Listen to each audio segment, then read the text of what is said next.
I'm no sushi chef, but I love my fishing almost as much as my cooking, but definitely not more than some buttery sashimi or the of some fresh nori wrapped around warm rice and raw fish. Around spring, fish like this Trevally are full of intramuscular fat. All those little pale lines are pockets of fat hiding between the muscle fibers. Giving the meat this silky texture and enhancing the rich flavors of the fish, especially after a few days dry aging. But I'll get to that in just a sec. There is just one small problem though. Usually these fish aren't very big, only really between 1 kilo or 2. And they don't carry the same kind of hype as other species like kingfish, despite being in the same family of fish and having meat that really the vast majority of people wouldn't even be able to tell the difference between. And when Trevally is about half the kilo price of these kingfish, financially, it just makes sense. I feel like some of people's hesitancy comes at the breakdown and processing of these slightly smaller fish. But with a little know-how, you could be getting the perfect slice every time and impressing your mates for half the price. Or, if you're like me, maybe you just prefer to catch your own.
When I get my fish home, I don't really like to eat them straight away. The Trevally I've been getting recently, I've been hanging for even 6 to 7 days. Now this hanging is basically a process of controlled evaporation which helps concentrate the fat in the meat. And it's called dry aging. And if you want to learn a little more, I suggest checking out my Dry Age Fish at Home series. Even if you're not going to be hanging a fish, I'd always suggest leaving it to sit in the fridge and set for at least a day so that those muscles can start to break down and relax. Store it somewhere where there's going to be tons of airflow around the fish, like on a cooling rack, and this is going to help stop it from sitting in its own juices and spoiling. And all of this is just going to make the fish easier to process and break down later on. Hot tip number 1 for me for getting the perfect slice every time is to use a super sharp knife. And I'm talking sharp enough to shave hairs.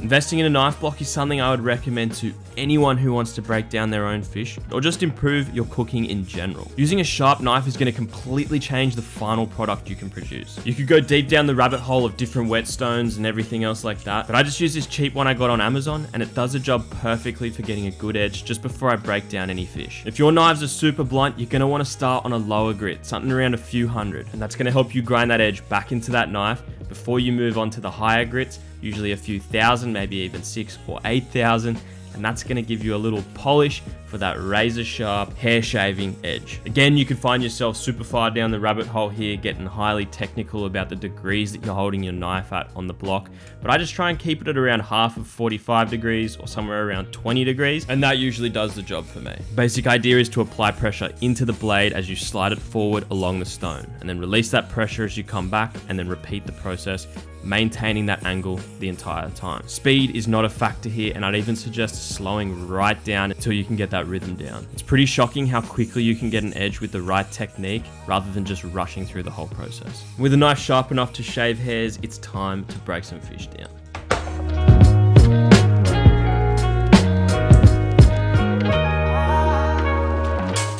I like to start my fish breakdown with a cut behind the pec fin here. I'm gonna slice that open so we can start separating that fillet from the head. Sometimes I'll even take the head off, especially with bigger fish, because it just makes working around that body a little easier. Just gonna make sure that cut runs all the way up to the top of the head, that when we come back and separate that fillet meat, it's all ready to come off. You can see I've just exposed one of the rib bones here, and this is a perfect example of when kitchen scissors or kitchen shears are an amazing tool for helping to break down fish. Using the tip of the knife and running it along the top of the fish, I'm just making a real shallow cut here, slicing open that skin and giving us a little opening to start running our knife along the spine of the fish, separating that fillet meat. Just gently peel that meat away from the spine, and using that super sharp knife, you should just be able to pretty much glide the knife along the bones, and it'll start separating the meat off the spine for you. When you get to the tail, I like to just slide that knife all the way through and then just pop it out the end there. As long as your knife is sharp, you shouldn't have to hack away at this, and you should just be able to do long, smooth strokes with your knife, giving you real clean cuts at the end. You could try and hop that spine if you like, but I prefer to make the fish work for me and make myself as comfortable as possible when I'm breaking it down to get the best product I can. So I like to cut in from the bottom of the spine down here as well, and work my way back up, meeting that other cut on the other side of the spine. Exactly the same process, just using the tip of the knife to open that skin and then sliding my knife along the bones, separating that meat off the spine. With that meat all separated, here's where I like to get the kitchen shears out again. I'm gonna use them to cut through the pin bones and ribs, which are the only bits really connecting that fillet anymore.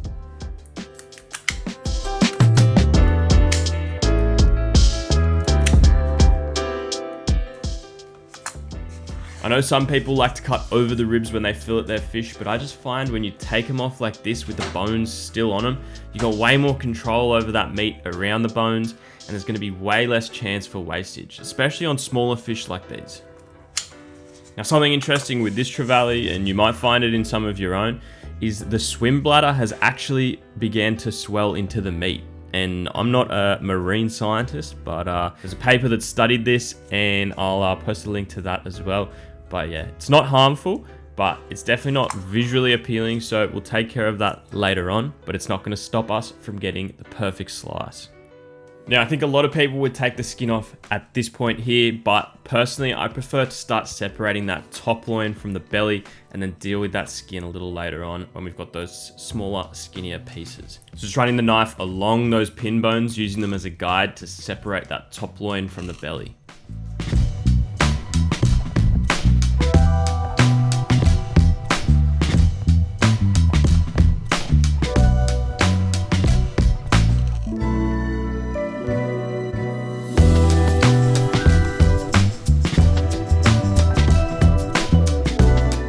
Trevally do have those hard little scales or those scutes on their tails, so you might struggle with the knife. Again, kitchen shears coming in clutch here to help us take that off and then finalize that cut, separating the top loin from the belly.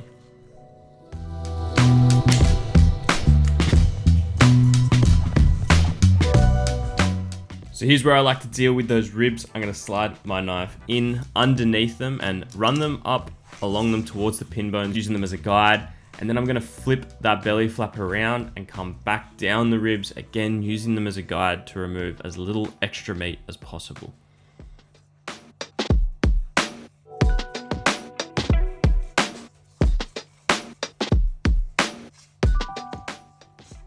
Once those ribs are off, I'm also just gonna go through and clean up any little extra bits of stomach lining or anything that might be left on there from the belly cavity.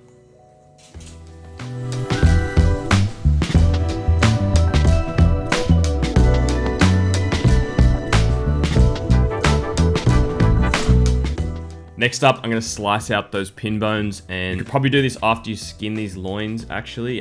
Getting that real fine slice through that skin can be a little tricky, especially after the fish has been drying out. If your knife is sharp, it's not such a big deal, but it can be a bit of a battle cutting through that skin sometimes. Just using the bones as a guide, once again, we're just gonna slice down vertically. Sometimes it's good to get the knife at a little bit of an angle, and you can take off a bit more of that bloodline in the back of the fillet as you cut through to the skin.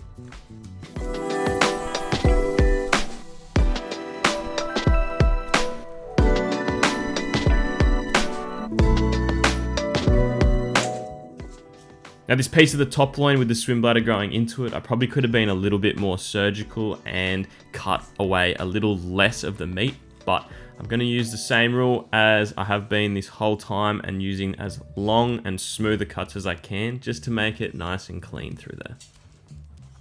So grabbing a bit of a longer bladed knife, but still nice and stiff, I'm going to cut in at the tail end of the fillet here and then just skin it as you would any other fillet.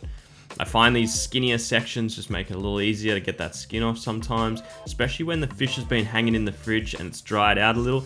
Sometimes just when you got that full fillet, it kind of curls up a little bit and you can struggle to get the edges off that skin.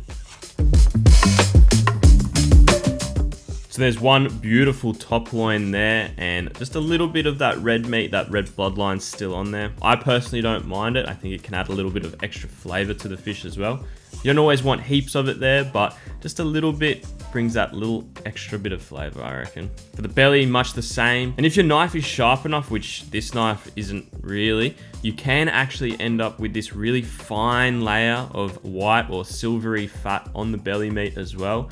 I did end up getting a tiny bit of it, but you do really need a super sharp knife to get that. And you got to be real gentle as it sits right underneath the skin. Here's where we make the magic happen with these smaller, skinnier fish. Your best sashimi cuts are going to come from that top loin, although the belly is going to be slightly fattier. The general rule with sashimi is to always cut across the grain of the fish, just so you don't end up with heaps of sinew, ligaments and whatever else, making it like a real crunchy kind of unappetizing bite. If we were to take a perfect cross section of this smaller top loin, we're only going to end up with a tiny little piece that's really not very presentable. So to combat that, we're going to take our knife and slice down at a bit more of an angle than we would on a piece of bigger fish like kingfish or anything else that you're going to be cutting up. As I cut the slices, I like to stack them as they come off the fish, just so we can keep them all in the same orientation. It's going to help you with your presentation a little later on. Just continuing through that top loin, maintaining that angle, giving us way more surface area than if we were to simply just take a full cross section. This is going to help to give us those bigger, more presentable and more appetizing slices. When you make these cuts, the sharper your knife is, the cleaner they will be. You can use a short knife like this, but on bigger pieces, it is best to use a long knife because you want as few strokes as possible. Ideally, you just make one clean slice all the way through that meat to just give you that perfect, smooth face.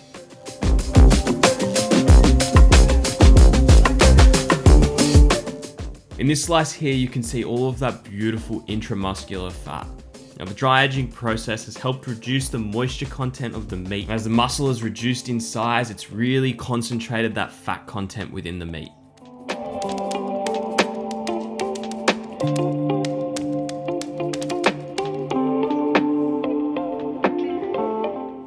Just continuing these bevel cuts, I'm going to make my way through that top loin, and then I'll show you how I like to present the belly. Now the belly's a bit more of an irregular shape, and it's not everyone's cup of tea. It can be a little more sinewy than the top loin, but personally I love it as it's often more fatty than that top loin. Just going to continue exactly the same process, cutting down on the angle, just increasing the surface area of those slices, just so there's a bit more to chew and a bit more mouthfeel. With both of these cuts, there's a little bit of wastage at the start when you get that cut started, but it's perfect for a snack while you're preparing everything or just something for the dog. So got those loins all sliced up now, and you can see even from that smaller, skinnier fish, there's plenty of meat to go around. Plating up sashimi isn't really anything super special, but here's a little trick if you didn't know it already. I like to slide my knife under those nicely stacked pieces and then just throw it straight into the plate or bowl or whatever it is that you're presenting it in. It's just gonna help keep everything neat and tidy and save you from having to fiddle with all the pieces, restacking them. Now, I used to just think that soy sauce was soy sauce and it was all the same, but lately I've been introduced to Shiro Shoyu. It's white soy sauce. The flavor's a little lighter and a little wheatier than other soy sauces, and it goes beautifully with white fish. It's also a little sweeter, and it allows the flavors of the fish to come through much more than a lot of those other soy sauces that I've used in the past. You could serve it just on the side, but I like to brush on just a little bit over the top of the slices just to give them a beautiful little shimmer in that light. So that's it really, nothing overly complicated, but a couple of little tricks that are gonna help you get the perfect slice every time.